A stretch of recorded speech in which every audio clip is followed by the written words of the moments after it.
अलिबागचे आमदार स्वतःला तिथे त्या ठिकाणी नगरपालिकेला उमेदवार सुद्धा देता आला नाही। आता तिथं काय कॉम्प्रोमाइज झाले मला माहित नाही। एकीकडे म्हणायचं आम्ही शेका पक्षाचा सातबारा कोरा करायला निघालोय आणि मग आतून तिथे अलिबागला शेका पक्षाची हातमिळवणी करायची। आता ही दुटप्पेपणाची भूमिका ही एकदा लोकांच्या समोर सुद्धा आली पाहिजे।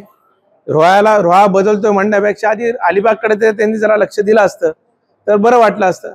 रोह्यात पण आज त्यांना उमेदवार नाहीत, आमच्याकडनं उमेदवार पाळवावे लागतात।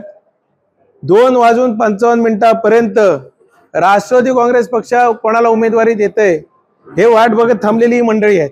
तर मुळात तटकरेंच्या घरातच महाराष्ट्रातील सगळ्यात मोठी बंडखोरी आहे।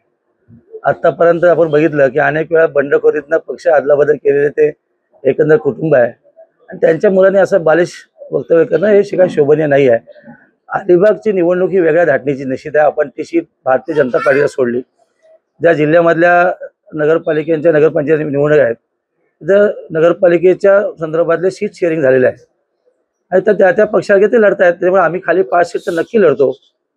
आता मुरुड आमची स्थावर असणारी आहे, आम्ही त्या ठिकाणी सत्तेत आहोत, त्यामुळे मुरुड तर आमचा अधिकार आहे। त्यामुळे अलिबाग माझ्या मतदारसंघातली भारतीय जनता पार्टी दिली, त्यामुळे एकत्र मिळून महायुती आम्ही व्यवस्थित काम करतो। त्यामुळे अनेकेत याच्यामध्ये मिठाचा खडा करण्याचा प्रयत्न करतो।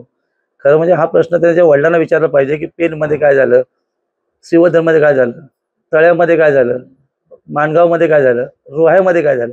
रोह्यामध्ये तर त्यांच्या विरोधात सगळे लोक एकत्र आलेत, हा त्यांचा फेल्युअर आहे।